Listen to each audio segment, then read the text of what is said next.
CO sir থেকে শুরু করে চেয়ারম্যান স্যার যারা ছিল তারা আসলে ভালো ছিল না মানুষগুলো। তারা আমাকে প্রপোজাল করতো যে তোর ব্যাংক অ্যাকাউন্ট নাই। স্টোরিটা বলেন আমাকে, কি হয়েছে? উনি আমাকে একদিন বলে অফিসে যাইতে, মানে ওই দিন আমাদের অফ ডে ছিল। প্রায় 1 মাসের বেশি কারোর সাথে কথা বলতে পারতাম না। আমারই বান্ধবী খুব ক্লোজ ফ্রেন্ড, ও মডেলিং করে অনেক, তো মডেলিং করে। ও আমাকে একদিন বলে যে তুমি তো আমার, ওর থেকে নাকি আমি সুন্দর সবাই বলে, আমি জানি না। ও বলে যে তুমি কিন্তু করতে পারো কাজ। তো আমাকে কাজ করার কথা বলেও বলে যে তুমি যে কাজ করবা তোমাকে কিন্তু অনেক ওপেন হইতে হবে। উনি আমাকে বলে যে তোমাকে আমার খুব পছন্দ হয়েছে, তুমি মিডিয়াতে কাজ না করলেও তোমার মান্থলি একটা ইনকামের ব্যবস্থা করে দিব, তুমি আমার সাথে একটা ফ্রেন্ড হও, আমার একটা ফ্রেন্ড দরকার খুব, আমার হচ্ছে অনেক লোনলি লাইফ। আমার মাঝে মাঝে ইচ্ছা করে আমি ফ্যানের সাথে ঝুলে যাই, ফ্যানের সাথে ঝুলে যাওয়াটাই বেশি ইচ্ছা করে মাঝে মাঝে। নামটা একটু বলতে হবে জি। আমার নাম তান্নি প্রিয়া পিউ। পিউর বয়স কত? আমার বয়স 23 বছর। আর প্রিয় দর্শক এবং শ্রোতা, আপনারা যদি লাইফের এই অনুষ্ঠানে অংশগ্রহণ করতে চান, আপনারা জানেন যে আমাদের 3টা অনুষ্ঠান হয়, সবই লাইফ স্টোরি বেসিস। একটা হচ্ছে লাইফ, যেটা আসলে মাদার প্রোগ্রাম সব অনুষ্ঠান, আরেকটা হচ্ছে ব্র্যান্ডিং বাংলাদেশ, এবং আরেকটা হচ্ছে আপন ঠিকানা। সবগুলো অনুষ্ঠানই সোশ্যাল মিডিয়া কেন্দ্রিক, এবং এই 3টা অনুষ্ঠানে নিয়ে আসছে studio of creative arts limited. লাইফে যে কোনো ধরনের জীবন গল্পই আসতে পারে, যদি সেই গল্প থেকে বটম লাইন বা পুরো গল্পটা শোনার পরে যদি কোনো মেসেজ থাকে। ব্র্যান্ডিং বাংলাদেশে আপনারা জানেন যে সবই ইন্সপিরেশনাল স্টোরি। আপন ঠিকানায় কী হয় সেটা তো আপনারা জানেনই, হারিয়ে যাওয়া মানুষদেরকে দীর্ঘদিন পরে তাদের পরিবারে ফেরানো। তো পিউ, আমি কথা বাড়াচ্ছি না, একেবারে যেখান থেকে বলতে ইচ্ছে করে, যেভাবে বলতে ইচ্ছে করে, ইটস ইওর ফ্লোর। প্রথমত আমি ঢাকাতে জন্মগ্রহণ করি। দেন আমি যখন ক্লাস 4-এ পড়ি তখন আমাদের মানে গ্রামের বাড়িতে আমার বাবা ওখানে আমাদের গ্রামে একটা বাড়ি করে, কারণ আমার দাদি অনেক বয়স্ক, তাকে তো দেখাশোনার জন্য তো একজন দরকার। গ্রামের বাড়ি কোথায় ছিল? কুষ্টিয়াতে। কুষ্টিয়াতে, ওকে। তো তখন আমরা গ্রামের বাড়িতে চলে যাই, গিয়ে ওখানে ক্লাস 5-এ অ্যাডমিট হই। 5, 6, 7 খুব ভালো ছিল। বাবা কি করতেন? বাবা গাড়ির ব্যবসা করে। গাড়ির ব্যবসা বলতে কি রেন্টে কারের ব্যবসা নাকি গাড়ি কিনে? না, রেন্টে কারের ব্যবসা। রেন্টে কার ব্যবসা করেন। মানে আমাদের গ্রামের ওই এলাকাটা হয় কি যে 12-13 বছর হলে মেয়েদের বিয়ে হয়ে যায়, ওরকম ভাবেই আমারও বিয়ের প্রস্তাব আসতে শুরু করে। আপনি কি বড় ছিলেন আপনার পরিবারের মধ্যে? হ্যাঁ, আমি আর আমার একটা ছোট ভাই, আমার 1 বছরের ছোট, জি। মা আর বাবা। তো সেখান থেকে বাবা বললো যে না, এখন তো বিয়ে দিব না, বিয়ে দিলেও মোটামুটি ইন্টার পাস করুক তারপরে বিয়ে দিব। তো আমি স্কুলে যাইতে পারতাম না, যাদেরকে রিজেক্ট করা হয় ওরা আর কি আমাকে খুব টার্গেট করে যে কেন দিবে না বিয়ে। ছেলেটা এসে বলতো ওকে আমি খুব পছন্দ করি, ওকে আমি বিয়ে করতে চাই, মানে বিয়ে করবো, আমার বউ, এরকম কথাও হইতো। তো আমাকে নিয়ে সবাই হাসাহাসি করতো ক্লাসের মধ্যে সবাই, মানে আমার যারা ফ্রেন্ডরা ছিল। আমি যখন স্কুলে যেতাম তখন আমাকে ফলো করতো, প্রভাবশালী ছিল। ওকে। আমি ভয় পেতাম খুব, আমি ছেলেদেরকে দেখতেই পারতাম না, একদমই অসহ্য লাগতো, আমি পছন্দ করতাম না। দেখা গেল আমার যারা বড় বোনরা ছিল ওরা কিন্তু প্রেম করতো, সবাই ফোনে কথা বলতো, আমি আমার মার সাথে চিল্লাচিল্লি করতাম যে এরা এত কথা বলে কেন, কি কথা বলে, ঠিক আছে, এরকম ছিলাম আমি। মানে এরকম অনেকদিন চলতে থাকে, ক্লাস 8-এ উঠে যাই তখন এরকমই চলতে থাকে। তো যখন দেখা গেল যে না অতিরিক্ত হয়ে যাচ্ছে বিষয়টা, তখন মানে ওরা আবার যখন ক্লাস 8-এ উঠে আবারও বিয়ের জন্য। ওরা বলতে কি অনেকগুলো ছিল নাকি কোন একজন, কোন একটা বিশেষ ফ্যামিলি? বা ওরা বলতে ওই ছেলের সাথে আরো কয়েকজন ছেলে ছিল, মানে থাকে না যে একটা ফ্রেন্ডের সাথে তো আরো অনেক ফ্রেন্ড থাকে, চিনতেন আপনি ওদেরকে? চিনতেন আপনি? হ্যাঁ, আমি সবাইকে চিনি। ফ্যামিলিগতভাবে ওদেরকে জানতেন? হ্যাঁ হ্যাঁ, ওদের ফ্যামিলিতে কমপ্লেইন্ট পাঠালেই তো হতো। হ্যাঁ, ফ্যামিলিকেও কমপ্লেন পাঠানো হয়েছে, এমনকি যে চেয়ারম্যান মেম্বার থাকে গ্রামের, বোর্ড হয়, বোর্ড সালিশ যেটা বলে, ওইটাও হয়েছে। ওইটা হওয়ার পরেই ওরা বেশি আরো ইয়া হয়েছে। বোর্ড সালিশ হলো কেন? কি ঘটনার কারণে হলো? এই যে আমাকে অনেক বেশি ডিস্টার্ব করতেছে, বলতেছে যে উঠাই নিয়ে যাবে। এরকমও হয় যে গাড়ি নিয়ে আসে, আমি গাড়ি দেখলে ভয় পাই, চিল্লানি দিতাম এরকম রাস্তার মধ্যে, তখন মানুষজন আসতো, তখন ওরা আবার চলে যাইতো। বাবা তখন কোথায়? বাবা ঢাকাতে থাকতো। আচ্ছা। বাবা যেত 2 মাস 3 মাস পর পর যেত। আপনাদের ওখানে অভিভাবক বলতে কে ছিল? আমার মা ছিল না ওখানে, আসলে আমার অভিভাবক বলতে কেউ ছিল না, সবাই ঢাকাতে থাকে। সালিশের সিদ্ধান্ত কি হলো? সালিশের সিদ্ধান্ত হলো যে হ্যাঁ তোমার সাথে বিয়ে দেওয়া হবে, ও একটু বড় হোক, ও তো ছোট, ওর বাবা মাও দিবে, এরকম ভাবে মা বাবা দুজনই ডিসাইড করলো যে ঠিক আছে দিব। মানে এখন ওদেরকে তো থামাইতে হবে, ঠিক আছে, সেজন্য বলা হলো যে ঠিক আছে তোমাকে দেওয়া হবে, ও ইন্টারটা অন্তত পাস করুক। কিন্তু ওটা হওয়ার পরে ও আরো বেশি রেগে গেল, মনে হলো যে আজকেই তুলে নিয়ে একটা। বয়সের ডিফারেন্স কত ছিল ছেলের সঙ্গে আপনার? 5 বছর। ও কি পড়তো তখন? আমি যখন 7 মনে হয় ইন্টার ফার্স্ট ইয়ার কি সেকেন্ড ইয়ার এরকম পড়তো, বলতো তুমিও তো ছোট, এরকম বোঝানো হয়েছিল বোর্ডে যে ও বড় হোক তুমিও বড় হও। তারপরে ফ্যামিলি মানে মা বাবাও চাইতো যে না, ওরাও সাপোর্ট দিতে হয়তো, না হলে এত সাহস কেন, কোথায় পাবে। তারপরে এরকম হওয়ার পরে আমাকে তখন আর একা স্কুলে ছাড়তো না, আমি আমার বান্ধবীরা ছিল মানে এলাকার যারা ছিল ওদের সাথে স্কুলে যেতাম। তারপরে কি করলো, আমার মা আমার সাথে যাওয়া আসা করতো। তো স্কুলটাও ছিল প্রায় 2 মাইল দূরে ছিল আর কি আমাদের বাসা থেকে। ও আর ওর বন্ধুরা মিলে ডিসাইড করলো যে আমাকে অ্যাসিড মারবে, বিয়ে যখন দিবেই না, আমি তখন ক্লাস 8 উঠে গেছি, অ্যাসিড মেরে আমাকে মানে শেষ করে দিবে একদম। ফ্রেন্ডরা ছিল, ওরা আমাকে বলতো স্কুলে যখন যেতাম তখন ওরা বলতো যে পিউ তুই একটু কেয়ারফুলি রাস্তায় দিয়ে চলাফেরা করিস, ওরা কিন্তু এমনিতে ভালো না। আর আরেকটা আমাদের ওই এলাকাতে এরকম ঘটনা আরেকটা ঘটছিল এরকম, ঠিক আছে, যে মানে অ্যাসিড দিয়ে এরকম ওর আরেকটা ফ্রেন্ড এরকম হয়েছে, ঠিক আছে, কিন্তু ওই অ্যাসিডটা ওর গায়ে লাগে নাই। তারপরে কি হলো, আমাকে অ্যাসিড মারার কথা আমার ফ্রেন্ডরা বলতো, আমি কেয়ার করতাম না, দূর কিসের অ্যাসিড কিসের কি। আপনি জানতেন অ্যাসিড মারার বিষয়টা কি? না, আমি এতও বুঝতাম না যে অ্যাসিড কি। কোন ক্লাসে তখন আপনি? ক্লাস 8 এ পড়তাম। ওকে, 2011-12 কাহিনী বলতেছি। তো আমি বলতাম দূর কিসের অ্যাসিড কিসের কি, এগুলা কোনো ইয়া না।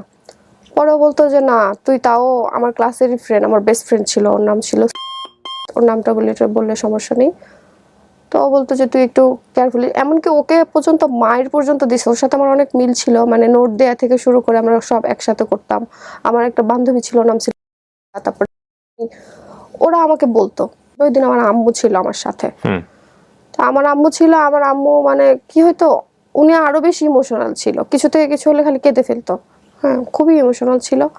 সেদিন হচ্ছে মানে রাস্তা দিয়ে যাচ্ছিলাম আমি আর আম্মু, আমাদের গ্রামের ভিতরে তখন আর কি রাস্তা, এখন তো রাস্তাঘাট সবকিছু পাকা হয়ে গেছে, আগে এরকম পাকাও ছিল না। আরো মানুষ ছিল, বাট ওরা বাইক থেকে যখন অ্যাসিডটা মারে তখন একটা সাইড আমার মা আমাকে ধাক্কা দিয়ে যখন ফেলে দিল, তখন অ্যাসিডটা আমার মায়ের পায়ে পড়ছিল। মানে অ্যাসিডটা যখন দেয় আমার মাও সরে গেছে, বইগুলো হাতে ছিল, আমার কাঁধে তো ব্যাগই ছিল, আমাকে ধাক্কা মারে আমি পড়ে যাই। পড়ে যাওয়ার পরে কি হয়, আমার মার যেভাবে হোক পায়ে অ্যাসিডটা পড়ে, পড়ার পরে ওখানে অনেক মানুষজন মানে আগুন ধরে যাওয়ার মতো অবস্থা এখানে। তারপরে আমাদের আবার ক্যানালের উপর দিয়ে যাইতে হইতো, তো ক্যানালের উপর নিচে আবার আমার মাকে সবাই মিলে ফেলে দেয় যে তুমি, তো খালের উপরে আশেপাশে তো অনেক বাড়ি থাকে, অনেক বাড়িঘর থাকে, সবাই মানে আমি চিল্লাচ্ছি তো চিল্লাবো না, তো ওরকম চিল্লার, আমার মাও অনেক চিল্লাইতেছিল তখন, মানে অনেক বেশি ভয় পেয়ে গেছিল। তারপরে আর ওরা মনে করছে হয়তো আমার গায়ে লাগছে, কিন্তু আমার গায়ে লাগে নাই। তারপরে সবাই যখন জড়ো হয়ে যায়, অনেক মানুষ যখন চলে আসে, তারপর আমার মাকে কি করলো, ওরা সবাই মিলে খালের মধ্যে ফেলে দিল, মানে তুমি খালের মধ্যে যাও। তারপর ওখান থেকে হসপিটালে নিয়ে যাওয়া হয় মাকে। তারপর ওখানে প্রায় 5-6 দিন মতো হসপিটালে ছিল। হাসপাতালে যখন মাকে নিয়ে যাওয়া হয়, তারপরে কি হলো, ওখান থেকে তো কোনো পুলিশ কোনো কিছুই না, কারণ তার গায়ে যদি অনেক বেশি ঝলসে যেত তাহলে হয়তো পুলিশ যেত বা ঘটনাটা কি হয়েছিল ওইটা হয়তো দেখতো, তখন তারা দেখে নাই। তারপরে আমরাই থানাতে যখন কেসের জন্য যাই, ওখানে আমাদের কেসটা নেয়নি তারা। আচ্ছা, তারপরে ওখান থেকে আমরা কোর্ট কেস করি, কোর্টে তো কেস নিবেই, তো কোর্টে যখন কেস করি, কোর্ট কেস করার পরে ওদের মামলার আসামি কি হয়, ওই ছেলেটাকে দেন? হ্যাঁ, ওই ছেলেটাকে হয়। দেখেছিলেন আপনি যে ওই ছিল? হ্যাঁ, ওকে, ওই ছিল, ওর ফ্রেন্ড, ওদেরকে সবাইকেই তো চিনি অনেকদিন ধরে, তো প্রায় 1-1.5 বছর ধরে তো আমাকে। একই স্কুলে পড়তো কি? একই স্কুলে পড়তো? হ্যাঁ হ্যাঁ, একই স্কুলে। স্কুলের টিচারকে আপনারা ইনফর্ম করেন না এই বিষয়গুলো? হ্যাঁ, স্কুলের টিচাররাও জানতো, সবকিছুই জানতো, কিন্তু এত দূর গড়াবে তারা তো সেটা জানতো না। কোর্ট কেস হওয়ার পরে ইপটিজিং এর এন্ড নারী ও শিশু নির্যাতনের একটা কেস হয় ওইখানে কোর্টে। ওকে তো বাসা থেকে নিয়ে আসে পুলিশ গিয়ে, পুলিশ যেয়ে নিয়ে আসার পরে, ওর বাড়ি আর আপনার বাড়ি কত দূর ছিল? স্কুলের, ওর বাসাটা ছিল স্কুলের সাথেই। হ্যাঁ, মানে আমি ডিসটেন্সটা জানতে চাচ্ছি। 2 মাইল ডিসটেন্স ছিল। ওকে গিয়ে পুলিশ ধরে নিয়ে আসে। আচ্ছা, তারপরে পুলিশ যখন ধরে নিয়ে আসে তখন, আর ও তো সবাইকে বলতো যে ও আমার বউ, এরকম ভাবেই বলতো।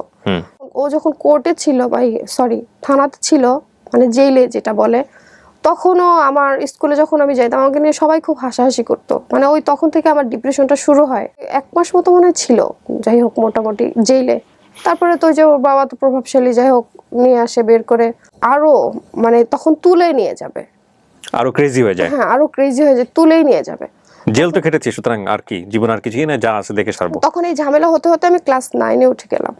9-এ উঠে যাওয়ার পরে আমার বাবা বললো যে না বাবা, তোমাকে আর আমি গ্রামে রাখতে পারবো না, যেভাবে হোক তোমার ঢাকায় নিয়ে আসবো। তখন আমার মা সহ, আমি সহ, আমার ছোট ভাই সহ আবার ঢাকাতে মানে চলে আসি। হ্যাঁ, ঢাকাতে আসার পরে আর ওরা ঢাকাতেও আসার করছে অনেক বেশি, বাট ওটা ওরা অ্যাড্রেসটা জানতো না। ক্লাস 9-এ আবার অ্যাডমিট করে দেয় বাবা। ওকে। মোটামুটি সুন্দরভাবে চলছিল সবকিছু। ক্লাস 10-এ যখন উঠি তখন আমার মায়ের একটা কিডনি ফেইলিওর আসে, মানে মা অনেকদিন ধরে সিক, অসুস্থ। জি।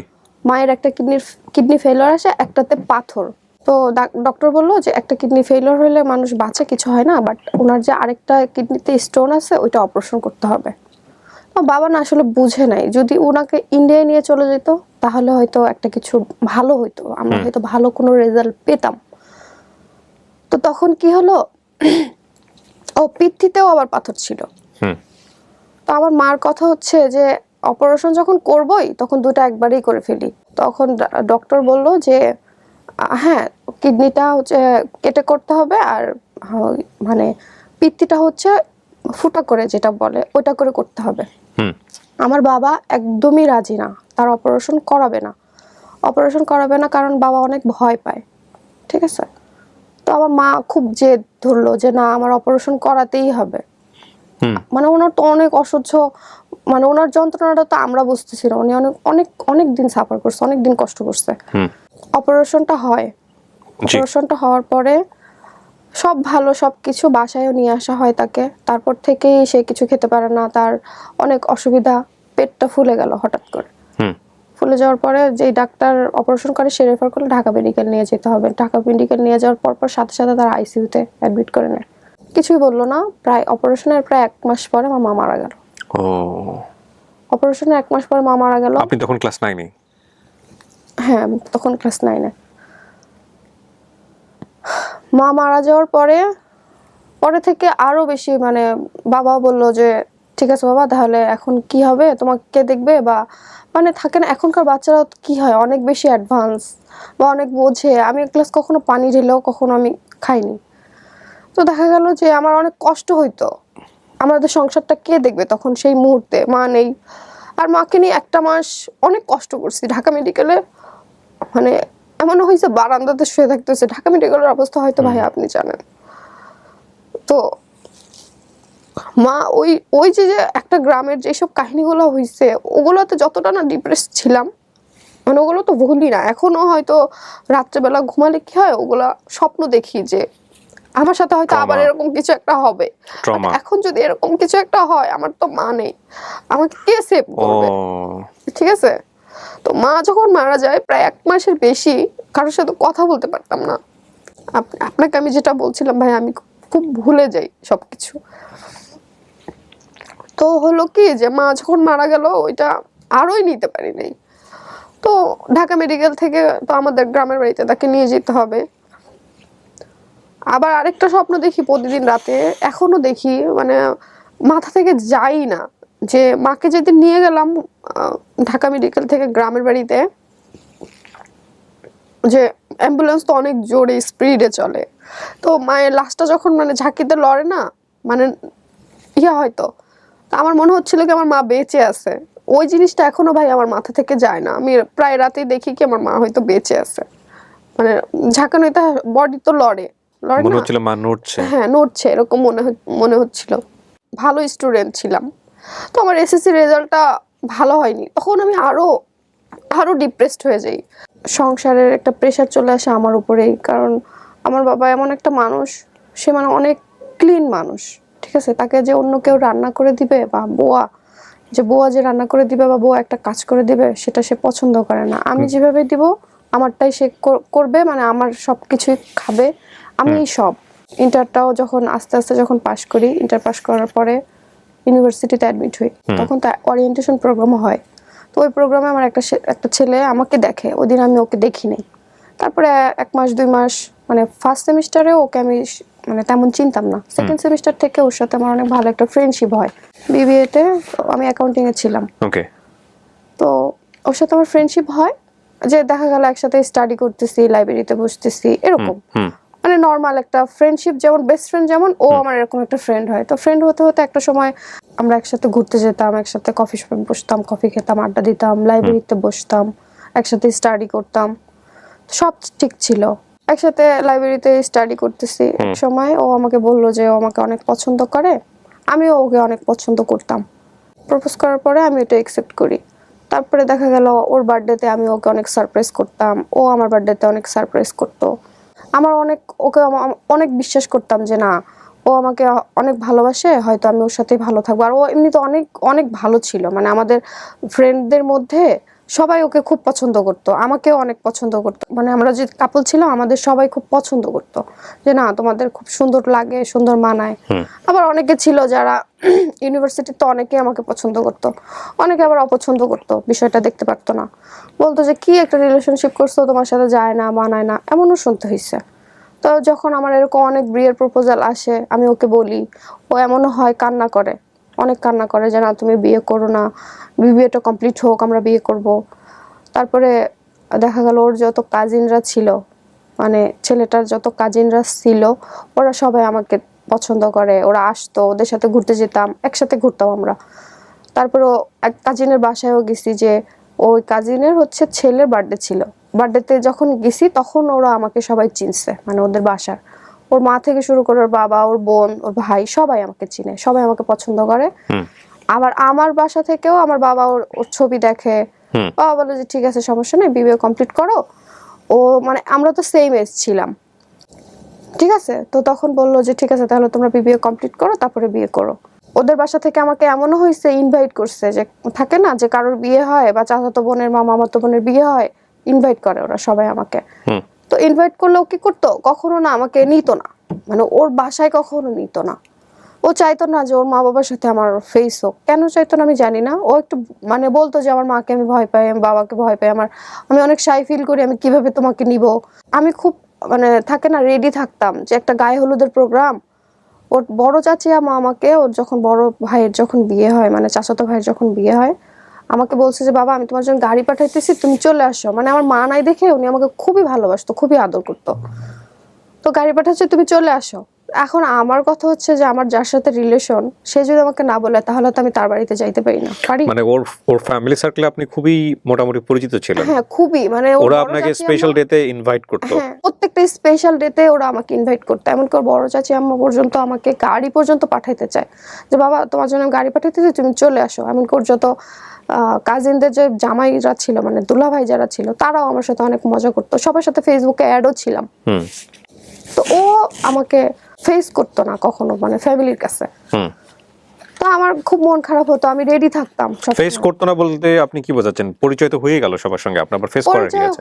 পরিচয় তো আমার সাথে ছিলই, মানে ওইটা থাকে না যে একটা কাজিনের সাথে ফেসবুকে কিভাবে একজনের সাথে পরিচয় হলে তো আরেকজনের সাথে হয়ে যায়, তো থাকে না। ওর মায়ের সাথে আমার কখনো সামনাসামনি দেখা হয়নি, নিয়ে যায়নি? না, ও নিয়ে যায়নি। আপনি আপনার বাবার সামনে ওকে নিয়ে গিয়েছিলেন?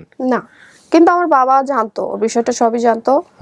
আমি ওর ছবি বললাম তো, আমার বাবা রাজি ছিল। বাবার এখন আমার বাবা তো মেয়ের বাবা, উনি তো আর যেচে তো আর সম্পর্ক করতে যাবে না। তো যখন আমি বিবিএটা কমপ্লিট করি, তখন আপনি বলছিলেন যে গায়ে হলুদের প্রোগ্রাম বা রেডি থাকতেন, ও কি করতো? আচ্ছা, আমি গায়ে হলুদের প্রোগ্রাম, আমি ওকে ফোন দিয়ে বলছি যে আমার তো বড় চাচি আমার ফোন করতেছে, আমি কিন্তু রেডি, তুমি বললে আমি রেডি হয়ে যাব। স্টোরিটা বলেন আমাকে, কি হয়েছে? এটাই আপনার ফার্স্ট জব? হ্যাঁ, ইন্টার্নশিপ করলে তো অনেক কোম্পানি থেকে তো রেখে দেয়, তো আমাকে রেখে দেওয়া হয়। সিও স্যার, হ্যাঁ। CEO sir, manager sir. তো সিও স্যার আমাকে হচ্ছে ফোন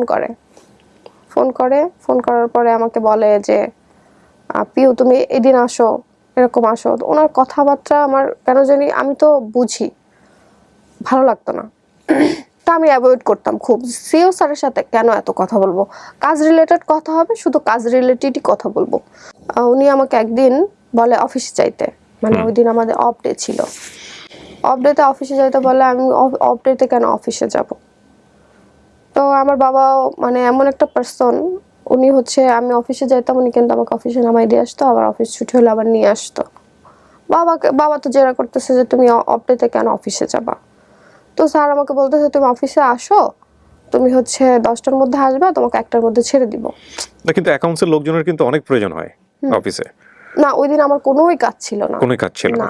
ওকে, আমাকে বলতেছে তুমি 10টার মধ্যে আসো, তোমার সাথে আমার একটু পার্সোনাল কথা আছে, একটু দরকার আছে, হচ্ছে 1টার মধ্যে ছেড়ে দিব। এটা আবার কেমন? আমি তো 9টা থেকে 6টা পর্যন্ত ডিউটি করি। তো তো আমাকে 10টা বাজে যাইতে বলতেছে, 1টার মধ্যে আমাকে ছেড়ে দিবে। আমার ওই দিন এমনি আমি ডিপ্রেসড, অলওয়েজ আমি ভাইয়া ডিপ্রেসড থাকি। আমার একটু থেকে একটু কিছু হলে আমি খুবই খুঁতখুঁতি মানুষ, যে অনেক বেশি চিন্তা করি। তো চিন্তা করতেছি যে আমাকে কেন এরকম ভাবে বলতেছে যাওয়ার জন্য। দেন আমি আর ওই দিন অফিসে যাই না। না যাওয়ার পরে উনি দেখলাম আমাকে ব্লক করে দিছে হোয়াটসঅ্যাপ থেকে। মানে হোয়াটসঅ্যাপে আমাদের যে ছিল, কিন্তু ওনার সাথে উনি, তারপর আমাদের যে ম্যানেজার স্যার ছিল উনি, তারপর আরো কয়েকজন ছিল, তো সবার সাথে হোয়াটসঅ্যাপে কথা হতো। মানে একটা গ্রুপ ছাড়া, অফিসিয়াল তো একটা গ্রুপ থাকে, ওই গ্রুপ ছাড়াও কথা হতো। উনি আমাকে ব্লক করে দিছে হঠাৎ করে। তো আমি ফোন দিলাম, স্যার আপনি আমাকে কেন ব্লক করে দিছেন? পরে বললো যে তোমার একটা ব্যাংক অ্যাকাউন্ট নাই, ভাবলাম তোমাকে একটা ব্যাংক অ্যাকাউন্ট করে দিব। তোমাকে তো আমি জমিদার বানাই দিতে চাই, তুমি তো আমার কথা শোনো না। তুমি আমার কথা শোনো, দেখো আমি তোমাকে জমিদার বানাই দিই, তোমার ফ্ল্যাট কিনে দিতেছি, তোমাকে গাড়ি কিনে দিতেছি। ওই দিনের পর থেকে আমি আর একদিনও ওই অফিসে যাই নাই, একদিনও যাই নাই। তার আগে আপনি বুঝতেন যে আসলে ইন্টেনশনটা ভালো না ওনার, যে কোনো ভাবেই হোক আচার আচরণে। ওই দিন আমি একেবারেই সারপ্রাইজড হয়েছি যে আমাকে ওই টাইমটার জন্য এই টাইম আমাকে মেনশন করে দিতেছে, তুমি এই টাইমে আসবা, তোমাকে এই টাইমে ছেড়ে দিব। তখন আমার আরো বেশি ইয়া লাগতেছে যে রাইট রাইট রাইট, যে আমাকে কেন এই টাইমটাতে উনি আমাকে অফিসে ডাকতেছে। আর অফিসটা এমন একটা অফিস, হ্যাঁ সবাই কাজ করতেছে ঠিক আছে, কিন্তু উপরে ওনার বাসা ছিল। এইজন্য আমি একটু অফিসের উপরেই বাসা। আচ্ছা, এইজন্য আমি একটু ভয় পেয়ে আর ওই দিন অফিসে যাই নাই। তারপরে যখন দেখলাম উনি আমাকে ব্লক করে দিল, তারপরে আমি আবার যখন ওনাকে কল ব্যাক করলাম, ব্যাক করার পর যখন আস্ক করলাম, উনি আমাকে এইগুলো বলতেছে যে তোমাকে তো আমি চাইছিলাম একটা ব্যাংক অ্যাকাউন্ট করে দিব, তুমি তো আমার কথা শুনতেছো না, তোমাকে তো আমি জমিদার বানাই দিতে চাই, তোমার গাড়ি লাগলে আমি দিতেছি, তোমার ফ্ল্যাট লাগলে আমি দিতেছি। তো আমি বললাম যে স্যার আপনি আমাকে যে টাইপের মেয়ে ভাবতেছেন, হয়তো আমাদের বাংলাদেশে আছে অনেকেই এরকম, কিন্তু আপনি আমাকে যেরকম ভাবে ভাবতেছেন আমি কিন্তু এরকম না, আমার দরকার নাই এরকম জবের। আমাকে একদিন আমার ম্যানেজার স্যার ফোন দেয়, ফোন দেওয়ার পরে বলতেছে কি ব্যাপার পিউ, তুমি অফিসে আসতেছো না? আমি কিন্তু কোনো রেজিস্ট্রেশনও দেই নাই, কিছুই দেই নাই, হুট করে আমি অফিসে যাওয়া বাদ দিয়ে দিছি। তো আমার ম্যানেজার স্যার ফোন করে বলে তোমাকে আমি এত পছন্দ করি, এত কিছু করি। উনি আমাকে এমনিতে অনেক হেল্প করতো, কাজে হেল্প করতো, কিন্তু ওনার ইন্টেনশনটাও আমি বুঝতাম যে এত কেন হেল্প করবে, আরো এমপ্লয়ি তো আছে, ওদেরকে হেল্প করতেছে না, আমাকেই কেন এত হেল্প করতেছে। তো আমাকে উনি বলে যে তোমাকে তো আমি অনেক পছন্দ করতাম, তোমার কি হলো না হলো, কে কি বললো না বললো, আমাকে তো তুমি বলতে পারতাম আন্দাজি। মানে উনি হয়তো ভাবছে হয়তো কিছু একটা হইতে পারে এখানে, সামথিং ইজ রং। উনি হয়তো ভাবছে, ভাবার পরে আমাকে ফোন দিয়ে বলতেছে প্রায় 4-5 দিন পরে অফিসে যাওয়া হুট করে, কারণ আমি একদিনও অফিস মিস দেই না। তো হঠাৎ করে মিস দিতেছি বা কোনো প্রবলেম হলে তো তাকে অন্তত জানাবো যে আমার এই প্রবলেমের জন্য আমি অফিসে আসতেছি না। দেন হচ্ছে এরকম অবস্থা হওয়ার পরে উনি আমাকে বলে যে তোমাকে আমি এত পছন্দ করতাম, তুমি আমাকে জানাইতে পারতেন। আপনাকে আমি কি জানাবো? আবার ম্যানেজার এটা বলতেছে? হ্যাঁ, আপনাকে আমি কি জানাবো, আপনি কি জানতে চান? পরে বলে তোমার কি সিও স্যারের সাথে কোনো ঝামেলা হয়েছে? না, আমার কেন ঝামেলা হবে? কয় তাহলে অফিসে আসতেছো না? মানে হয়তো ওর এরকম হয়তো আরো কাহিনী কোনো মেয়ের সাথে হয়তো হইছে, হয়তো সে জানতো, বা হুট করে অফিসে আসা, কোনো কিছু না দিয়ে, কোনো কিছু না নোটিস না করেই। আমি বলতেছি না, আমার কারোর সাথে কিছু হয় নাই, আমার হচ্ছে ফ্যামিলি প্রবলেম, আমি জবটা করতে পারবো না, তাই আমি অফিসে আসতেছি না, আপনি আমাকে আর কখনো ফোন করেন না। তারপরেও আমাকে অসংখ্যবার সে ফোন করছে, অসংখ্যবার ডিস্টার্ব করছে। এই সিও সাহেব নাকি ম্যানেজার সাহেব? ম্যানেজার সিও তো আমাকে ব্লক করেই দিল সাথে সাথে, হোয়াটসঅ্যাপ থেকে করার পরে আমি যখন কথা শেষ করলাম উনি আমাকে ফোন থেকেও ব্লক করে দিল। মানে আমি তো ওনার প্রপোজালে রাজি না। দেন হচ্ছে ম্যানেজার আমাকে খুবই ডিস্টার্ব করছে কিছুদিন। তারপরে আমি যখন আপনি দেখলাম, কার সাথে শেয়ার করতেন এই বিষয়গুলো যখন এই যে ডিস্টার্বটা হচ্ছে? বয়ফ্রেন্ডের সাথে শেয়ার করতে পারতেন, বা আমি আপনার বাবার সঙ্গে? কখনো কারোর সাথে শেয়ার করি নাই, কখনোই করি নাই। এটা তো আরো বেশি ডিপ্রেস করে মানুষকে। হ্যাঁ, আমি শেয়ার করতে পারি না। কেন বাবার সাথে সম্পর্কটা ছিল না যে বাবা আমার সাথে এরকম হচ্ছে? বাবার সাথে সম্পর্ক ভালো বলতে, বাবার সাথে তো আপনার সাথে আমি যেভাবে মানে সবকিছু বলতেছি, বাবার সাথে এরকম বলি নাই। বাবাকে বলছি বাবা আসলে আমাদের সিও স্যার ভালো না, বা ওনারা হয়তো আমাকে যেভাবে, হয়তো ওনারা আমাকে খারাপ মেয়ে ভাবছে, বাবাকে এভাবে বলছে, সেজন্য বাবা আমি জবটা করতে পারলাম না, আমি জবটা করব না। আর ওখানে হয়তো কি যে আরো যারা এমপ্লয়ি ছিল ওরা 18K হয়তো স্যালারি পেত, আর আমাকে ওরা 22 দিত। মানে সিও স্যার আমাকে অ্যাপয়েন্ট করছিল ওখানে। ম্যানেজারকে যখন আমি আর পারলাম না তখন তাকে ব্লক করে দিলাম। আমি বললাম ভাইয়া আপনাকে তো আমি বললাম যে আমি আর জব করবো না, আপনি কেন আমাকে ডিস্টার্ব করতেছেন? উনি আমাকে বিয়ের প্রপোজালই দিয়ে দিয়েছে যে আমি তোমাকে এরকম খুব পছন্দ করে, আমার টার্গেট ছিল আমি তোমাকে বিয়ে করবো। আমি না ভাই, আমার তো বয়ফ্রেন্ড আছে, আমি আপনাকে কেন বিয়ে করবো? এভাবে বলে ওনাকে জাস্ট কেটে দিয়ে ব্লক টক করে দিলাম, কারণ অনেক ফোন দিত, সে খুবই ডিস্টার্ব করতো। তো এইগুলো আমি আমার ওই বয়ফ্রেন্ডের কাছে কখনো শেয়ার করিনি, কেন জানি না, থাকে না যে একটা রিলেশনশিপে আসি, অনেক বেশি ট্রাস্ট করি তাকে, তাকে বিয়ে করব এটাও ভাবি, কিন্তু তার কাছে কেন জানি শেয়ার করতে পারতাম না সবকিছু, জানি না কেন পারতাম না।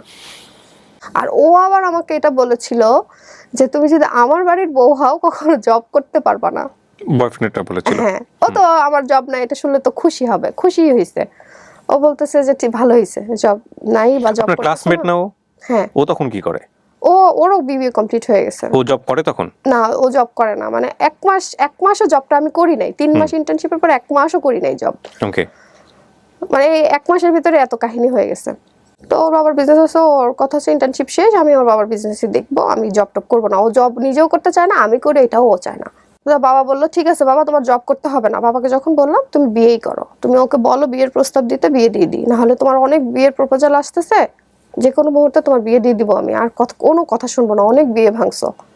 তখন ওকে যখন বললাম, ও আমাকে বললো আচ্ছা ঠিক আছে আমি দেখতেছি। পরের দিন বাবার সাথে একটু ঝামেলা হয়েছিল এই এটা কেন্দ্র করেই, যে আসলে ও আমাকে বিয়ে করবে কিনা তুমি একটু দেখো জানো। আমার বাবা একটু অন্য আরেকটা ঝামেলার কারণে আমার ফোনটা আমার হাতে থেকে নিয়ে নিছিল, তো আমি একজনের সাথে কোনো কন্টাক্ট করি না। ওকে জানাইছিলাম আমার ছোট ভাইকে। অন্য কি ঝামেলা এটা? অন্য একটা ঝামেলা বলতে এটা হচ্ছে বাবার বিয়ে নিয়েই আমার সাথে একটু থাকে না, যে মা বাবার সাথে তো একটু ঝামেলা হয়, ফ্যামিলিগতভাবে চিল্লাচিল্লি কথা কাটা। বাবার বিয়ে বলতে আপনি আমি চেয়েছিলাম বাবা আগে বিয়ে করুক তারপরে আমি করি, যে তুমি বিয়ে করো, তোমার 1 মাসের মধ্যে আমি বিয়ে করতেছি। এত কনফিডেন্ট ছিলাম যে ও তো আমাকে বিয়ে করবেই, এরকম একটা কনফিডেন্স ছিলাম। তো বাবা যাই হোক ফোনটা মন একটু খারাপ ছিল, আমার হাত থেকে ফোনটা নিয়ে নেয়, যে দেখি কে তোমার খোঁজ করতে আসে বা আসলে বিয়ের প্রস্তাব আসে কিনা। তো আমার ছোট ভাই, ওকে দিয়ে পর্যন্ত আমি ওই ছেলের সাথে কথা বলেছি, মানে আমার যে বয়ফ্রেন্ড ছিল ওকে দিয়েও বলাইছি যে তুমি একটু তোমার ভাইয়াকে বলে দেখো, আমি তো বললাম তুমিও বলে দেখো, তাহলে ও বুঝবে যে আসলে সিরিয়াস বিষয়টা। মানে বিষয়টা হচ্ছে যে আপনার দিক থেকে চাপটা হচ্ছে আপনার বাবার জন্য, যে আপনি বিয়ে না করা পর্যন্ত আলটিমেটলি আপনার বাবা বিয়ে করবে না। না 8 বছর হয়ে গেছে আমার মা মারা গেছে, ঠিক আছে। তো ওকে যখন বলা হয়, ও ওই দিন বলতেছে আচ্ছা ঠিক আছে দেখি কি করা যায়। আমি এভাবেও বলছি যে তুমি যদি তোমার আম্মাকে দিয়ে না বলাইতে পারো, বাবাকে দিয়ে যদি না বলাইতে পারো, মামাকে দিয়ে বলাও। পরের দিন আবার ফোন করি ওকে, ফোন করার পরে ওকে বলা হয়, ওকে জিজ্ঞেস করলাম কিছু করলা, কি বলবা, কি করবা, আমাকে তো কিছু বললা না। ও আমাকে বলতেছে মামা তো নাই, মামা তো ওর বাড়িতে গেছে, আমি কি করব বুঝতে পারতেছি না। আচ্ছা একটা ফোন কলের জন্য মামা বাড়িতে আছে কি কোথায় আছে এটার কোনো প্রয়োজন হয়? আমরা প্রিপারেশন নিচ্ছি বা আমরা বিয়ের প্রস্তাব দিব, এরকম একটা ভালো মন্দ তো একটা কথা আছে। মানে আপনার বাবাও চাচ্ছিল যে আপনাকে অন্য কোথাও বিয়ে দিতে? হ্যাঁ হ্যাঁ দিয়ে দিতে, মানে অনেকদিন হয়ে গেছে তো শুনতেছে, ওর নাম শুনতেছে অনেকদিন ধরেই শুনতেছে। ওকে যখন মানে এটা বলি, ও বলার পরে বলতেছে যে এখন কি করব বুঝতে পারতেছি না। আমি একটা ফোন কল করার জন্য কি করবো এটা বুঝতে পারতেছো না? ফোনেই তো করবা, বাবার কাছে জাস্ট ফোন করবা, ফোন করে জাস্ট এই কথাগুলো বলবা, কি বলতে হবে সেটাও আমি শিখাই দিছি তাকে, সেটাও সে করে নাই। পরে 1 মাস 2 মাস হয়ে যায়, তার কোনো খোঁজ নাই, হুট করে সে গায়েব। আমিও আমার সব জায়গা থেকে ওকে ব্লক করে দিছি, যেটা সত্যি কথা, যে না আমি এত যাকে ট্রাস্ট করি, বাবার কাছে তো এখানে আমার মুখ থাকলো না, আমি কি বলবো তাকে। তো এটা নিয়ে আমি আবার ডিপ্রেশনে চলে যাই। ওই যে ব্লক করে দিছি, সবকিছু থেকে বাদ দিয়ে দিছি, দেওয়ার পরে 1 মাস কি 1.5 মাস পরে আমার আরেক কাজিনের কাছে নক করে। আমি তো ওর সাথে আর কন্ট্যাক্ট করতে চাচ্ছি না, ও আমার সাথে হয়তো কন্ট্যাক্ট করার ট্রাই করছিল বাট আমি করি নাই। তারপরে আমার কাজিনের কাছে নক করে যে পিওর কি সত্যি বিয়ে ঠিক হয়ে গেছে কিনা, বা কার সাথে বিয়ে ঠিক হয়েছে, ওই ছেলেটাকে ও দেখতে চায়। তাহলে ভাইয়া এটা কি হইলো এটা বলেন? ওরা আমার কোনো খোঁজ খবর নাই, কিছু নাই, ও কার সাথে বিয়ে ঠিক হয়েছে সেই ছেলেটাকেও দেখতে চায়। আমার কাজিন বললো কি আচ্ছা আমি একটু দেখি, ওই দিন আমি ওর সাথেই ছিলাম, পাশেই ছিলাম, কাজিনের বাসা আবার মিরপুরে। তো আসছি আপুর বাসায়, ওরকম নক দিছি, দেওয়ার পরে এখন যাই হোক ফোনে কথা বলতেছে ওরা দুজন। কথা বলার পরে আপু বলতেছে যে তুমি এরকম করলা, এরকম একটা কাজ করবো, কখনো আশা করি নাই, এটা কি করলা? হ্যাঁ, পরে বলতেছে আপু আসলে এখন এই মুহূর্তে বিয়ের প্রিপারেশনটা আমার নাই। তাহলে এতদিন রিলেশনশিপে কেন ছিল? আপু বলতেছে তাহলে এতদিন রিলেশনশিপে কেন ছিল? বলে না আপু আমি ওকে ভালোবাসি ঠিকই, আমি বিয়েও করতাম বাট এই মুহূর্তে না। ওকে, বিয়ে না করার জন্য কোনো এক্সকিউজ কি ছিল ওর জায়গা থেকে? প্রপার কোনো এক্সকিউজ ওই যে আমি এই কারণে বলতে পারবে না, এই মুহূর্তে বলতে পারবে না, কিভাবে বলবে সেটাও কিন্তু আমি ওকে শিখিয়ে দিয়েছি, তারপর ও বলতে পারিনি। তারপরে আপু আমাকে বললো অনেকক্ষণ কথা বলার ওর ফ্যামিলির অন্যান্য মেম্বারদেরকে তো আপনি চিনতেন, তাদের মাধ্যমে তো ওদের ফ্যামিলিকে বলা যেত যে আমাদের এরকম একটা সমস্যা আছে, বিয়ে করলে তাড়াতাড়ি করে ফেলতে হবে। আমি আসলে ওই মুহূর্তে আমি ওর থেকেই জাস্ট জানতে চাইছিলাম, যা জানবো আমি তো সংসার করবো ওর সাথেই, আমার সারা জীবনের ব্যাপার, আমি ওর থেকেই শুনতে চাই, আমি আর আদার্স ফ্যামিলির কারোর থেকে কিছু শুনতে চাই না, কারণ তাদের সাথে তো আমি সংসার করবো না, আমি তাদের সাথে থাকবো না, ঠিক আছে। ওকে তখন স্ট্রং হইতে আমি চাইছিলাম যে ও স্ট্রং কিনা, ও আমাকে কতটুকু চায়, আমি ওইটা জাস্ট বোঝার জন্য আমি এরকম বলছিলাম। তারপরে আমার কাজিনের সাথে যখন ওর অনেকক্ষণ কথা, আমার কাজিন বলতেছে যে না, ও এমনি তোমার অন্য সব বিষয় নিয়ে খুব ইন্টারেস্টেড, বাট তোমার বিষয়ে ও ইন্টারেস্টেড না, ও তোমাকে যে বিয়ে করবে এটা আমি বুঝলাম না ওর কথা থেকে, ঠিক আছে। তারপরে আমার আরেকটা আন্টি আছে, আমার ফুপি, ওর কাছে নক দেয়, দিয়ে বলে আমি নাকি ওর সাথে চিট করছি, মানে ওটা ওর সেলফ স্যাটিসফ্যাকশন, ও তো এখন থাকে না যে বড় হবে, কেন বলে আমি জানি না, আসলেই জানি না। আমার মাঝে মাঝে খুব জানতে ইচ্ছা করে, ফোন দিয়ে একটু জিজ্ঞেস করি যে কি চিট করছি আমি তো তোমাকে বিয়েই করতে চাইছি। তারপরেও ভাইয়া আমি হয়তো 5-6 মাস পরে আমি একদিন ফোন দিছি বা ওই ফোন দিছে, যাই হোক যেভাবে আমাদের কথা হয়, হওয়ার পরে ওকে আমি একই কথা জিজ্ঞেস করি, তুমি কি আমাকে বিয়ে করবা? ও আমাকে কি বলে জানেন, কপালে থাকলে ভাগ্যে থাকলে হবে। সেটা তো চিরন্তন সত্য কথা, কিন্তু কনফিডেন্টের জায়গাটা নাই। তাহলে আমি কার জন্য ওয়েট করব? এখন পর্যন্ত আর কথা বলি না। মাঝে মাঝে আমার যে পেজ আছে আপনাকে বললাম, ওখানে মাঝে মাঝে নক করে, দেখা করবা, থাকে না এরকম করে মাঝে মাঝে। এখন ওইখান থেকে ব্লক করা, বাট আমি তো ওকে দিতে পারবো না, ওরটা দেখতে পারি। তো যাই হোক, এই পর্যন্তই আসি। আমারও যে আন্টিদেরকে, কাজিনদেরকে সবখান থেকে সবাই ব্লক করে দিছে, কারণ ও তো সিরিয়াস না, বা আমার জন্য ওদের সাথে একটা সম্পর্ক ছিল। তো আপনি বিয়ে করছেন না কেন?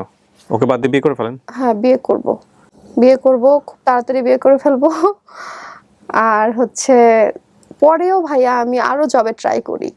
এখন পর্যন্ত আমি জবে ট্রাই করতেছি, আর জব হয়নি নাকি একই রকম এক্সপেরিয়েন্স? দুর্ভাগ্যক্রমে হয় কি যে জব হয়, মানুষগুলো ভালো পাই না, আর যদি মানে হয়ই না, যদিও হয় মানুষগুলো ভালো পাই না।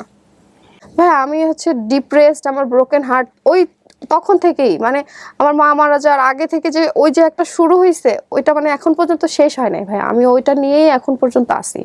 নায়িকা হওয়ার খুব ইচ্ছা ছিল, নায়িকা বলতে হট ড্রেসের যে নায়িকা, ওরকম নায়িকা হওয়ার ইচ্ছা ছিল না কখনোই, যে মেহের আফরোজ শাওন, নুসরাত ইমরোজ, তিশা, যারা অ্যাক্টিং গুলো করে, যে শাড়ি পরে গ্রামের মেয়ে, মুখে কালি টালি মাখা অবস্থাতে যেই শুটিং গুলো হয়, যে মুভিগুলো টেলিফিল্ম গুলো হয়, ওগুলোর খুব ইচ্ছা ছিল ওরকম অ্যাক্টিং করব। আমারই বান্ধবী, খুব ক্লোজ ফ্রেন্ড, ও মডেলিং করে অনেক, তো মডেলিং করে, ও আমাকে একদিন বলে যে তুমি তো আমার, ওর থেকে নাকি আমি সুন্দর, সবাই বলে, আমি জানি না, ও বলে যে তুমি কিন্তু করতে পারো কাজ। তো আমাকে কাজ করার কথা বলেও বলে যে তুমি যে কাজ করবা তোমাকে কিন্তু অনেক ওপেন হইতে হবে। আমার আরেকটা ছেলে ফ্রেন্ড আছে, ও করে, ও মডেল, ও আমাকে না করতো যে না আপনিও তুমি এইসব ভূত তোমার মাথায় নেওয়ার দরকার নাই, তুমি এমনি ঠিক আছো, এমনিই থাকো। ও আমার বান্ধবীটা আমাকে খুবই ফোর্স করে যে না তুমি করো, তুমি অনেক ভালো করতে পারবা, এই সেই হ্যান ত্যান। তা আমারও একটা সময় থাকে না যে কথায় কথায় একটা কথা যদি আমি আপনাকে 100 বার বলি, তাহলে আপনার কিন্তু একবার হলেও ইচ্ছা হবে, যে আপনার নিজের মধ্যেও কিন্তু এটা ছিল যে না আপনি একটা সময় নায়িকা হবেন। আমি যখন বললাম যে আচ্ছা ঠিক আছে আমি করবো, তখন আমাকে বলে যে পিও, মিডিয়ার কাজ মানে কিন্তু অনেক ওপেন হইতে হয়। আমি ওপেন মানে কি, ওপেন হওয়া মানে তো হচ্ছে শর্ট ড্রেস, হট ড্রেস, এগুলো পারবো না, এত শর্ট ড্রেস হট ড্রেস পরতে পারবো না। আমার কাছে অ্যাক্টিং মানে হচ্ছে শাড়ি, মুখে কালি, থাকে না আগেকার দিনের যে টেলিফিল্ম গুলো হতো, ওরকম। কে দিবে তোমাকে ওরকম কাজ না, তোমাকে আগে মডেলিং এ যাইতে হইলেই আগে তোমাকে শর্ট ড্রেস হট ড্রেস পরতে হবে, না হলে নায়িকা হতে পারবা না। আমি বললাম যে না তাহলে দরকার নাই। তারপরেও একটা ডিরেক্টর আমাকে ফোন করে, মানে ফেসবুক থেকে হোক বা যেভাবে হোক, আমার ছবি, ডিরেক্টরের নাম বললে হয়তো অনেকে চিনবে, অনেক ভালো একজন ডিরেক্টর আমাকে নক করার পরে উনি আমাকে একদিন তার অফিসে ডাকে, যাওয়ার কথা বলে। তো যাওয়ার কথা যখন বলে, উনি আমাকে বলে যে তুমি সন্ধ্যায় আসো। তো উত্তরা থেকে যেখানে আমাকে যাওয়ার কথা বলে অনেক ডিস্টেন্স, তো আমি যাব কিভাবে? যাই হোক, বাবা তো কখনোই সাপোর্ট করবে না, এই বিষয়টা অন্তত সাপোর্ট করবে না। তো বাবাকে বলার সাহসও পাচ্ছি না যে কথাগুলো বাবাকে বলবো। তারপরে এটা বলি নাই কখনো, এখন পর্যন্ত হয়তো এই শোটা দেখার মাধ্যমে হয়তো বাবা জানবে যে আমার নায়িকা হওয়ার ইচ্ছা ছিল। তার আগে এইটা আমি আসলেই শেয়ার করিনি কখনো তার কাছে। তখন আমি আমার ওই যে ছেলে ফ্রেন্ড, ওকেও জানাই। তো আমার বান্ধবীটা তো অনেক খুশি যে ঠিক আছে চলো যাই, আমি যাব তোমার সাথে। তো আমার ফ্রেন্ডকে যখন আমি জানাই, ও আমাকে বললো যে পিউ তুমি সন্ধ্যায় কেন যাবা, তুমি বলো দুপুরের পরে বা বিকেলে এই টাইমটাতে যাও, সন্ধ্যায় তুমি কখনো কোথাও যাও না, আর এত দূর তুমি উত্তরা থেকে এত দূরে যাবা, আবার উত্তরা ব্যাক করবা, তুমি রাত 2টা 3টা বেজে যাবে, তুমি বাসায় ঢুকতে পারবে না। ওই দিন আর আমি যাইনি। তো যাই হোক, ডিরেক্টরের সাথে আমার ফেসবুকে মেসেঞ্জারে অনেকদিন কথাবার্তা হওয়ার পরে দেখলাম যে না, উনি আমাকে আসলেই হট ড্রেস, তারপরে শর্ট ড্রেস, এই টাইপের কী টাইপের ড্রেস পরতে হবে ওইসব ছবি পর্যন্ত উনি আমাকে পাঠায়, এই টাইপের মডেলিং করতে হবে। পরে দেখলাম না, আমার পক্ষে এগুলো আসলেই পসিবল না। তারপর একটা পর্যায়ে উনিই আমার ফ্রেন্ড হইতে চায়। উনি আমাকে বলে যে তোমাকে আমার খুব পছন্দ হয়েছে, তুমি মিডিয়াতে কাজ না করলেও তোমার মান্থলি একটা ইনকামের ব্যবস্থা করে দিব, তুমি আমার সাথে একটা ফ্রেন্ড হও, আমার একটা ফ্রেন্ড দরকার খুব, আমার হচ্ছে অনেক লোনলি লাইফ, এই সেই হাবি জাবি। দেখেন ভাইয়া, মানে আমার কথা হচ্ছে ভাইয়া, আমি জানি না, আমার লাগতাই মনে হয় এরকম। আপনি যেখানেই যাচ্ছেন সেখানেই সামহাও আমি হয়তো একটা ভালো মানুষ বা একটা ভালো কাজ করব, এরকম সুযোগটা আমি আসলেই পাচ্ছি না। আমি বিবিএ কমপ্লিট করেছি, শেষ হয়েছে আমার 2020-এ। 2020 তারপর আপনি আর মাস্টার্স করেননি? না, মাস্টার্স করিনি কেন ভাই, এখানে আরেকটা জিনিস শেয়ার করি। আমার এক আন্টি, ও কিন্তু ইন্টারও পাস করেনি, ও কিন্তু 16,000 টাকা স্যালারিতে জব করে, কিছুই জানে না, কিছুই, মানে তাও ও হচ্ছে 2011 না 2005-এ সম্ভবত ওর এসএসসি। তাহলে ও যদি 16-17 হাজার টাকা স্যালারি, ওর নাকি ওভারটাইম দিয়ে 20,000 টাকা নাকি ও ইনকাম করে মান্থলি। ও যদি এত কম পড়াশোনা নিয়ে যদি এত টাকা স্যালারি, মানে জব, ওইটা আমার আরেকটা ডিপ্রেশন আমার, যে ও এত কম পড়াশোনা করে এত ভালো একটা জব করতে পারতেছে, সেখানে আমি বিবিএ কমপ্লিট করে একটা 15,000 টাকা স্যালারির জবও পাচ্ছি না। আর যদিও পাচ্ছি, আমার মানুষগুলো, আশেপাশের মানুষগুলো আমার ভালো হচ্ছে না, পাচ্ছি না আমি জব করতে আমি থাকে না যে আমি কমফোর্ট না, আনইজি ফিল হচ্ছে আমার জব করতে। এই যে এত ফ্রাস্ট্রেশন, এত কিছু নেগেটিভ সারাউন্ডিং, আমার মাঝে মাঝে ইচ্ছা করে আমি ফ্যানের সাথে ঝুলে যাই, ফ্যানের সাথে ঝুলে যাওয়াটাই বেশি ইচ্ছা করে মাঝে মাঝেই, হুট করেই কিছু থেকে কিছু হয়। আবার বাবা মাঝে মাঝে হঠাৎ করে সেদিন বলতেছে আমার মধ্যে আসলেই কোনো গুণ নেই, বাবা বলে। তারপরে মাঝে মাঝে ব্লেম দেয় আমার মার মৃত্যুর জন্য নাকি আমি দায়ী। তো ভাইয়া, আমি কেন ব্লেম দেয় ওই যে আগে পর্যন্ত হয়তো আমার এই সমস্ত কাহিনীর জন্য আমার বাবা তো সবটা ওখানে ছিল না, হয়তো মাঝে মাঝে হয়তো ভাবে ওই ছেলের সাথে হয়তো আমার রিলেশন ছিল, বাট ভাইয়া আমার আসলে কোনো রিলেশনশিপ ছিল না, আমি তাকে দেখতেই পারতাম না, পছন্দই করতাম না। আমার যদি রিলেশনশিপই থাকতো বিয়েই তো করে ফেলতাম। আমি তো একাই থাকি আমার রুমে, তখন মাঝে মাঝে আমি একাই দাঁড়াই ফ্যানের সাথে। একদিন ওড়নাও নিছি, নিয়ে মনে হচ্ছে যে না, একটু দেখি না আসলে এই মানুষ এভাবে মারা যেতে পারে কিনা বা মরে কিনা। তারপরে আবার ভয় পাই, সত্যি ভয় পেয়ে আবার নেমে আবার শুয়ে পড়ি। আজকের এই গল্পটা আমি যখন শুনছিলাম তখন আমার কাছে মনে হচ্ছিল যে এটার এন্ডিংটা কি হবে, এটার ফিনিশিং লাইনটা হচ্ছে একটা হচ্ছে আমরা সবসময় ছোটবেলাতে একটা কথা বলেছি, সেটা হচ্ছে prevention is better than cure. এটা ডাক্তাররা বলেন, প্রতিরোধ প্রতিকারের চেয়ে উত্তম। এই যে আমাদের সোশ্যাল মিডিয়াতে এত সুইসাইডের ঘটনা আসে, কিংবা আমি যে লাইফ স্টোরিগুলো আপনাদের এখানে পোর্ট্রে করি, যারা সুইসাইড থেকে ফিরে এসে নিজের জীবনকে অনেক সুন্দর করে, এই যে ঘটনাগুলো আসে, সেগুলো শুধুমাত্র খুব চুম্বক লাইনে, টুইস্টিং কিছু লাইনে গণমাধ্যমে আসে, আমরা পিছনের ব্যাকগ্রাউন্ডে যাই না। আল্লাহ মাফ করুক, আজকে এই যে পিউ যে গল্পটা বললো, ধরেন পিউ যদি কোনো কারণে এরকম একটা ঘটনার শিকার হয়ে যেত, পিউকে নিয়ে যদি সোশ্যাল মিডিয়া থেকে কোনো কিছু বলতো বা কিছু হতো, হয়তো বা এরকম একটা লাইন আসতো যে প্রেমের বিশ্বাসঘাতকতায় বা প্রেম করে বিয়ে না করাতে তরুণীর আত্মহত্যা। ওটা চুম্বক লাইন, এবং ওটা ভিতরে ঢোকার পরে হয়তো বিস্তারিত জানাও যেত না, 2 থেকে 3 মিনিটের একটা ভিডিও। তারপরে দেখা গেল গণহারে গালিগালাজ, হ্যাঁ, ভিডিওর নিচে সমানে গালিগালাজ, হয়তো ঘটনার ভিতরে যাওয়া হতো না। কিন্তু ওর গল্পটা আপনি দেখেন, ক্লাস 6-7 থেকে শুরু, সামাজিক বাস্তবতা, পারিবারিক বাস্তবতা, মাকে হারানো, এবং তারপর ইউনিভার্সিটি লাইফ পর্যন্ত যেখানে যেভাবেও গেছে, ব্যক্তিগত লাইফ থেকে শুরু করে পারিবারিক লাইফ, সেখানেও একটা টেনশন, আমার বিয়ে না হলে বাবার বিয়ে হচ্ছে না। আমরা আসলে যেরকম একটা সমাজে বসবাস করছি, সামহাও আমাদের লাইফস্টাইল বলেন বা সমস্ত কিছু বলেন, আমাদের ফ্রাস্ট্রেটেড হওয়ার মতো, আমাদের আসলে সুইসাইড করার মতো অসংখ্য উপসর্গ রয়েছে এই সমাজে, পারিবারিক অবয়বে। তো আমার কেন জানি মনে হয় যে আসলে শুধুমাত্র ব্রেন স্টর্মিং করে মোটিভেশন দিয়ে এই জায়গাগুলো থেকে বের করে নিয়ে সেই জায়গাটা কতটুকু কিওর করা সম্ভব আমি জানি না। তবে এই আত্মহত্যা বা এই যে আত্মহত্যার মতো জায়গায় চলে যাওয়া, এটার জন্য সমাজ, সামাজিকতা, সার্বিক পরিস্থিতিও অনেক অনেক বেশি দায়ী। আপনি তো নিজে শিক্ষিত মানুষ, এখান থেকে বের হতে পারেন কিভাবে? আপনি আমাকে এটা বলেন, আপনার কি মনে হয় কি করা উচিত? কারণ আমার তো মনে হয় বাবার প্রতি একটা ইনজাস্টিস হচ্ছে। হ্যাঁ, আর বিয়ে করা মানেও যে একটা সুন্দর জীবন, এটারও কোনো গ্যারান্টি নেই। এই জন্যই তো আমার কথা হচ্ছে ভাই, আমি না হুট করে একটা মানুষকে বিয়ে করতে পারবো না। আমারও তাকে অনেক টাইম নিতে হবে, আমার জানতে হবে, বুঝতে হবে, কারণ আমার সারা জীবনের ব্যাপার। এগ্রিড। আমি আসলে কি করব, আমি নিজেই এখন।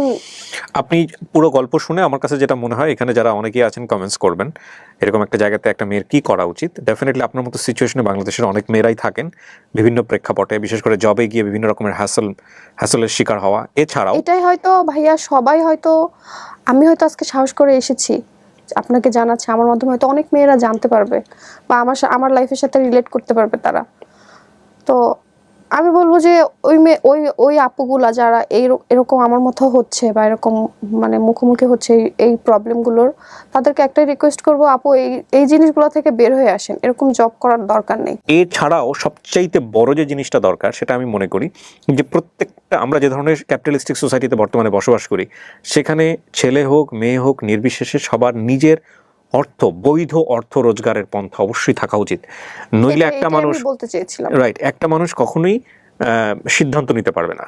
রাইট, আপনি যদি নিজে থেকে নিজের সিদ্ধান্ত নিতে চান এবং সেই সিদ্ধান্ত নেওয়ার জন্য আপনার অর্থের প্রয়োজন, অর্থ দরকার মানে হচ্ছে আপনার আয়ের প্রয়োজন। এখন আয় মানেই আমাদের একটা বেসিক কনসেপশন সবার মাথার মধ্যে আছে, একটা চাকরি। আয় মানেই হচ্ছে কোনো একটা প্রতিষ্ঠানে যাবেন, গিয়ে চাকরি করতে হবে। এই জায়গাটাকেও একটু ব্রডার জায়গা থেকে দেখতে হবে। হ্যাঁ, আপনি যদি নেগেটিভভাবে চিন্তা করতে চান, এত নেগেটিভ উপসর্গ আমাদের চারপাশে যে আপনার চিন্তা করার এলিমেন্টের অভাব হবে না। একটু আগে আপনি চিন্তা করলেন এসএসসি পাস করে একটা মানুষ 15,000-16,000 টাকা বেতন পায়, সেখানে আমি 15-16,000 টাকা বিবিএ কমপ্লিট করে একটা জব পাইতে গেলে আমাকে ধরনের হেসেল পোহাতে হচ্ছে, হুইচ ইজ অ্যাবসলিউটলি ট্রু। আবার কিছু মানুষ আছে একাডেমিক্যালি লেখাপড়া না করেও লাখ লাখ টাকা মাসে ইনকাম করে। তো আপনি এইভাবে এক্সাম্পল দিলে কিন্তু অনেক বেশি পিছিয়ে যাবেন। তার চেয়ে বরং আমি আপনাকে বলবো, চেষ্টাটা কখনোই গিভ আপ করা যাবে না। এটা খুব কমন একটা কথা, এটা আপনি জানেন। তারপরেও আমি বলছি, পৃথিবীর সব মানুষই ভালো মানুষ না, পৃথিবীর সব মানুষই খারাপ মানুষ না। সুতরাং আপনার চেষ্টা অব্যাহত রাখতে হবে, কারণ পৃথিবীতে অসংখ্য মেয়ে আছেন যারা নিজেদের যোগ্যতায়, নিজেদের কাজ দিয়ে নিজেকে প্রমাণ করেছেন, এবং তারা হয়তো আপনার মতো পরিস্থিতি ফেস করেছেন অথবা করেননি, অথবা একেবারেই ডিফারেন্ট একটা সিচুয়েশন ফেস করেছেন। বাট প্রত্যেকের লাইফই কোনো না কোনোভাবে স্ট্রাগল ছিল, ডেফিনেটলি ছিল। সেটা হয়তো ডিফারেন্ট ওয়েতে ছিল, একটা ছেলের জীবনও থাকে। আপনার ফার্স্ট এবং ফরমোস্ট ডিউটি হচ্ছে রাইট নাও এটা।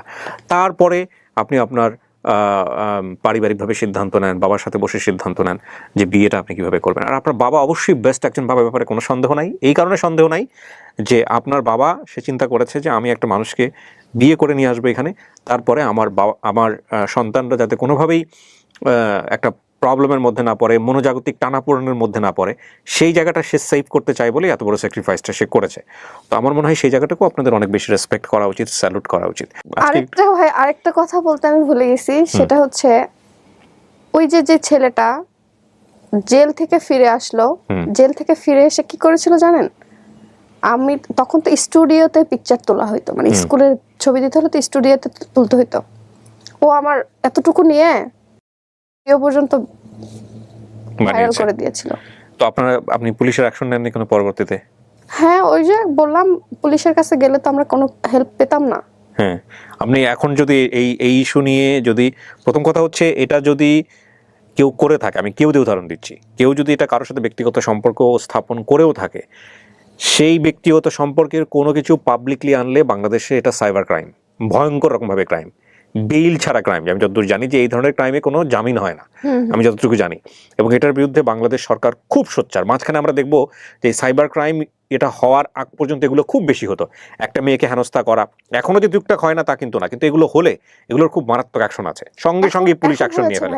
আগে কিন্তু এত ছিল না, আগে এত ছিল না, এবং এগুলো খুব ভিগোরাসলি হতো। আমরা সেলিব্রিটি থেকে শুরু করে বিভিন্ন ইয়ে দেখেছি। এখন এমন হয়েছে যে পুলিশ স্বপ্রণোদিতভাবে এই জিনিসগুলোকে দমন করার জন্য চেষ্টা করে। সো এটা যদি কেউ করে, এটা যদি ধরেন ব্যক্তিগত জীবনে তাদের মধ্যে সম্পর্ক ছিল, একটা হচ্ছে সম্পর্ক না থাকা, ইচ্ছা করে হেনস্থা করার জন্য করেছে এটা একটা।